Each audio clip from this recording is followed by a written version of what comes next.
The West Philippine Sea, a significant portion of the South China Sea, has long been a focal point of complex territorial disputes. This maritime area is vital. It is a critical artery for international commerce, with an estimated over $3 trillion in trade transiting its waters annually. Several nations including the Philippines, China, Vietnam, Malaysia, Brunei, and Indonesia have overlapping claims to various features and maritime zones within this expansive sea.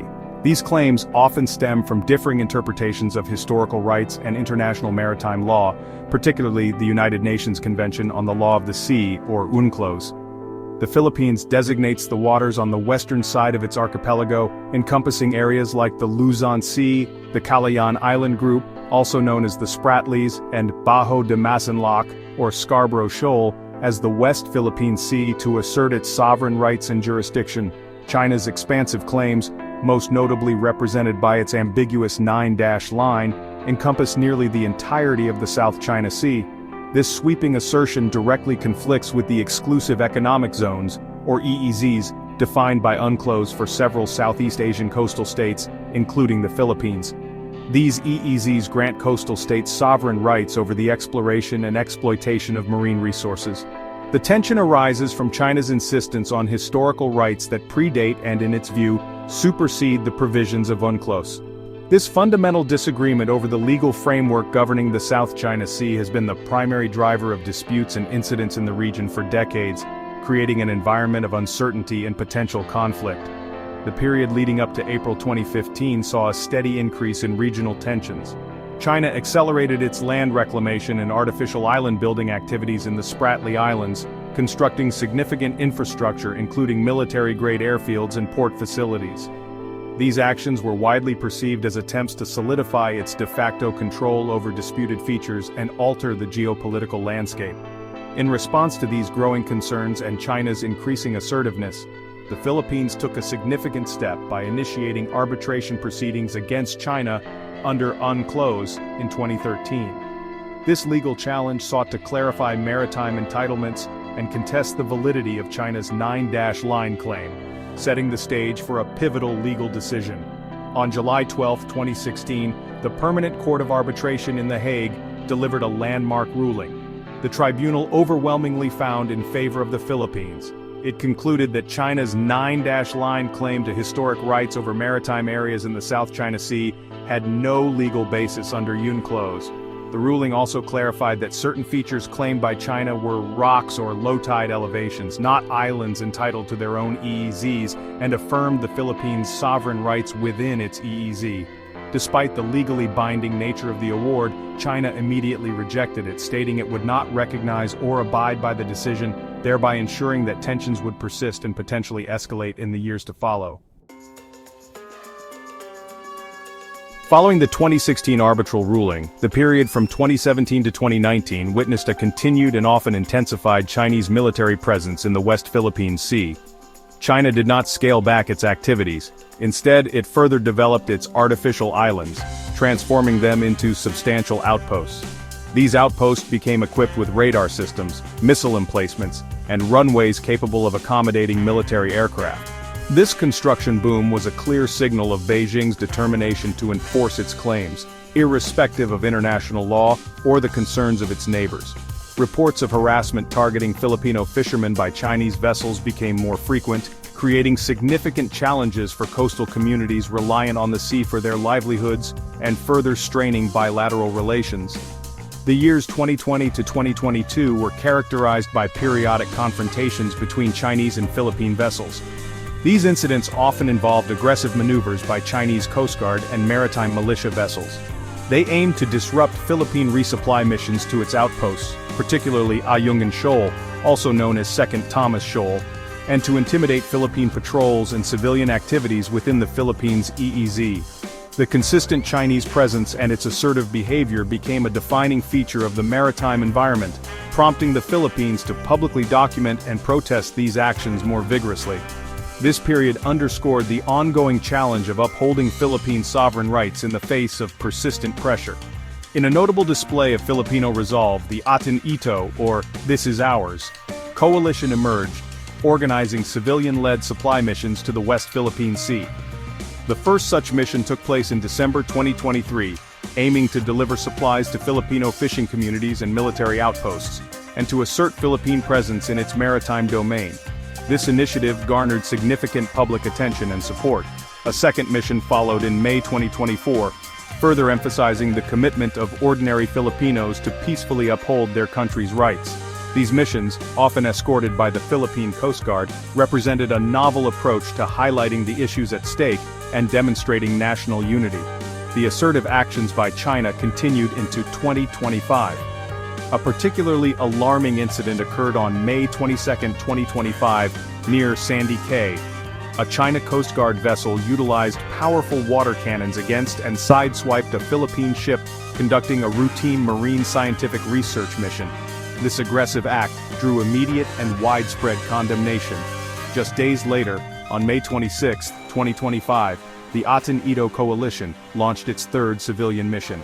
This mission, involving over 150 participants, aimed to support coastal communities and promote regional harmony through cultural and maritime narratives, including a planned concert near Pag-asa Island, demonstrating continued peaceful resistance and assertion of rights. The escalating tensions and specific incidents in the West Philippine Sea, particularly China's assertive actions, have consistently drawn significant international attention and condemnation. The May 2025 water cannon incident near Sandy Cay, for instance, prompted swift reactions from several allied nations. United States Ambassador to the Philippines, Mary Kay Carlson, characterized the China Coast Guard's actions as reckless and a direct threat to regional stability. This strong statement from a key treaty ally underscored the seriousness with which Washington views such provocations, and its commitment to supporting the Philippines in upholding its maritime rights under international law. Japan, another crucial regional partner, also voiced its concerns. Japanese Ambassador Kazuya Endo expressed deep worry over the use of water cannons and reaffirmed Japan's unwavering dedication to a free and open Indo-Pacific. This principle, heavily promoted by Japan and supported by many other nations, emphasizes the importance of unimpeded maritime passage and adherence to international norms. Similarly, European Union Ambassador Massimo Santoro highlighted the critical need for all parties to adhere to international law, specifically referencing the 2016 South China Sea arbitration ruling, which China continues to disregard. These statements reflect a growing international consensus on the importance of the tribunal's findings. Australia, a strong advocate for maritime security and international law in the Indo-Pacific, also joined the chorus of condemnation. Australian Ambassador HKU explicitly condemned the China Coast Guard's conduct, stressing the fundamental necessity of respecting international legal frameworks, including UNCLOS. Beyond these major powers, other nations like New Zealand and Canada expressed alarm and serious concern regarding China's actions, signaling a broad base of international disapproval. This collective diplomatic pressure aims to encourage Beijing to moderate its behavior and engage constructively with its neighbors to resolve disputes peacefully and in accordance with established international rules. Throughout this decade, the Philippine government has consistently lodged diplomatic protests in response to Chinese incursions and aggressive maneuvers. Manila has also focused on enhancing its maritime patrol capabilities, often with support from its international partners. The United States and other allied nations have conducted freedom of navigation operations, or FONOPs, in the South China Sea. These operations serve to challenge excessive maritime claims and uphold the rights of all nations to navigate freely in international waters, as guaranteed by UNCLOS.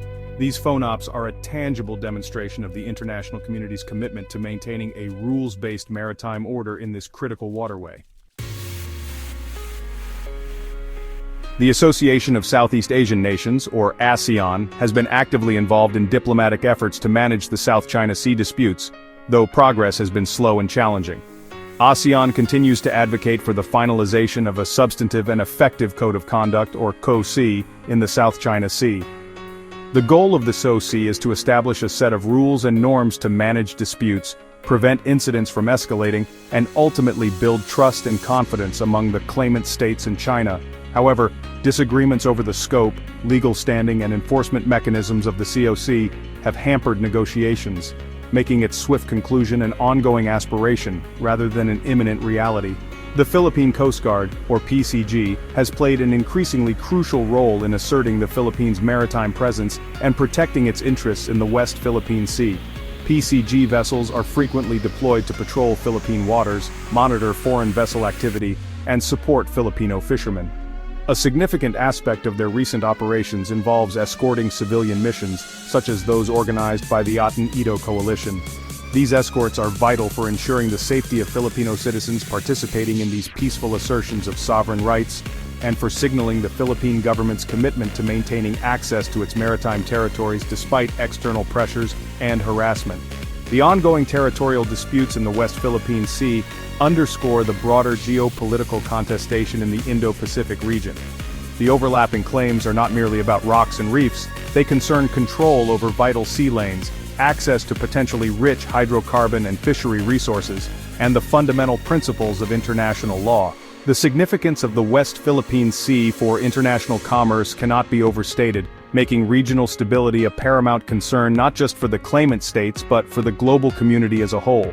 Any disruption or conflict in this area could have far-reaching economic and security consequences worldwide. Looking ahead, the path to a stable and peaceful West Philippine Sea remains complex. It requires sustained diplomatic engagement, a commitment from all parties to resolve disputes through peaceful means and in accordance with international law, particularly UNCLOS and the 2016 Arbitral Award. The roles of various stakeholders including the Philippines, China, other ASEAN claimant states and international allies will continue to be critical. For the Philippines, strengthening its maritime capabilities, fostering national unity, and leveraging international partnerships will be key to navigating the challenges and safeguarding its sovereign rights and maritime entitlements in this strategically vital region for generations to come.